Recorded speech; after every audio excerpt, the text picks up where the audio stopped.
Hello, my name is Dave Harris. I'm a non-traditional student working on my Bachelor of Fine Arts in Photography. My background covers a lot of areas, with a BA in Media Arts from the University of South Carolina and an MBA from Appalachian State University. I spent 6 years as a Navy broadcaster, owned a media production company, sold cars, and worked in logistics and supply chain management for Planters Lifesavers, Hanes Hosiery and Underwear, Tyco, and Midwest Vaco Paper Company.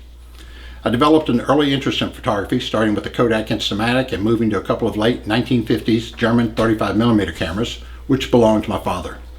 In high school, I purchased a Yashica 35mm SLR and graduated to a Minolta XD11 while in the Navy and an Iconis 4 for underwater photography. I bought my first real camera, a Sony A7 III, while in school. I think the last time I bought a Sony, it had Betamax attached to it, but it did come highly recommended. Sony, through its purchase of Minolta in 2006, has become the mirrorless camera market leader. That was just a plug for them. Eventually, with the advent of digital photography, my focus devolved to everyday snapshots and vacation pics. I was fortunate enough to be able to retire early and began to focus on other interests.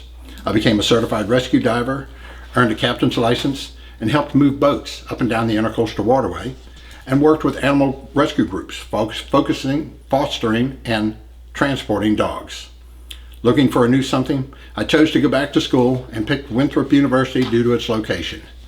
I decided to try and bridge the gap between 35mm and digital photography by pursuing a degree. With a keen sense of who I am, I knew that if I tried to audit courses, I'd most likely not stick with it or put that much effort into it.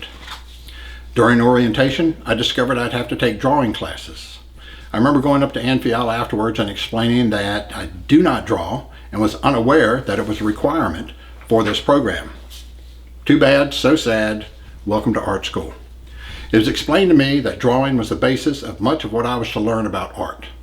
Unlike most students that go after degrees in art, I never considered myself an artist. I really just wanted to learn everything I could about digital photography. I slogged my way through foundations in art history, eventually landing in my first digital photography class with Mark Hamilton. It was roughly 3/4 of the way through my studio lighting class that I discovered a technique that brings me here today. Mark was teaching about a process called light painting, about the use of colored cellophane called gels, covering studio lights or flashes to change the feel of an image. As I started to research light painting, I came across this image by Gunnar Heilmann, and it completely blew me away. I continued to research other photographers and the light painting images that they were producing. This was going way beyond what Mark was teaching, but I wanted to learn it. Mark agreed to let me do an independent study in the fall of 2019, and I spent the summer reading, watching tutorials, and shopping. Artists need the tools of their craft, and just like paint and brushes are needed by painters, lights are needed by light painters. All kinds of lights, different kinds of lights, lights for all occasions. And the illumination inventory kept growing throughout the summer. Since all of the image making occurs in the dark, it's a good idea to have a strong headlamp to pick the right light for the occasion. One nice thing about investing in lights is their versatility. Just like a painter can use a brush to clean dust from tiny areas of a keyboard, a light painter can use his tools to guide an aircraft to the gate. For creativity, a light painter has to be able to control the lights of his craft. These connectors serve that purpose. Just as there are many different kinds of lights for different purposes, there are different paints and brushes that need to be attached to the various torches.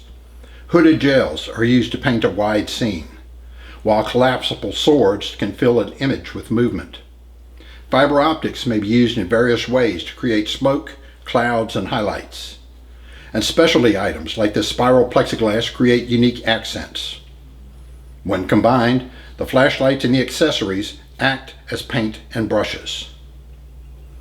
Everything I had learned over many years and multiple paths through my life seemed to merge together as I began to experiment with light and color. Now I had to find a model to paint.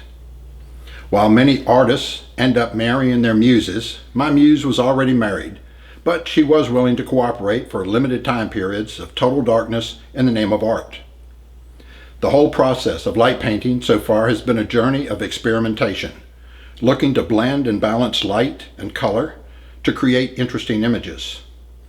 Most of the studio images required an open camera shutter of 4 to 6 minutes to create a finished photo. This is called long exposure photography. My goal through this process was to create the work in camera with minimal post-production processing. With these early images, I worked at using and understanding the various tools to paint scenes while at the same time creating movement.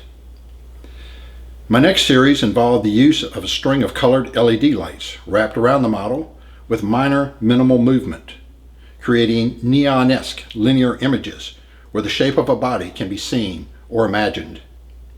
My next series had me bringing more and more tools out of the box as I tried to shape on the one hand and distort on the other. I worked to create feeling using color and the smoothness or roughness left by various instruments as I focused my attention on my model's head and upper torso. A lot of monochromatic and bichromatic colorings appeared in the next series of body shots as I tried to become more precise in my painting. I would have also had multiple similar poses while adding additional colors on succeeding images, going from a monochromatic to a multichromatic piece. The image on the left, Red Hot Back, is one of my favorites. The combination of the belt around the neck and down the back acting as a restraint, and the way the red and black mix and spread over the back looking like burning embers give the scene a hellish look.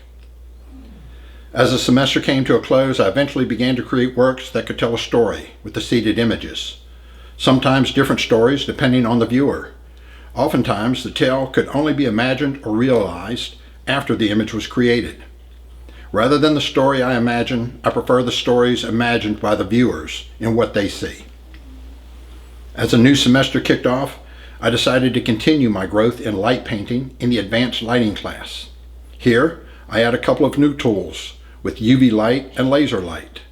I also moved toward more formalized stories with the addition of masks and disguises left over from another class.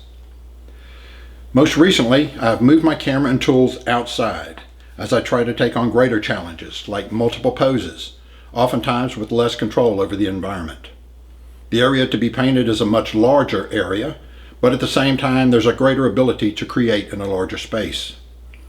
My most recent images build upon all of the past works, combining multiple lighting tools in an outdoor environment with sharp detail over a 14-minute long exposure. This image shows the model in different outfits and poses as she controls the hounds with flashes of energy. My senior show is the culmination of almost a year of discovery, research, experimentation, and understanding as I realized that these images create in me the same feeling I got when I first viewed Gunnar Heilmann's photo. After 3 years of school and finding my niche, I am beginning to think of myself as an artist. Thank you.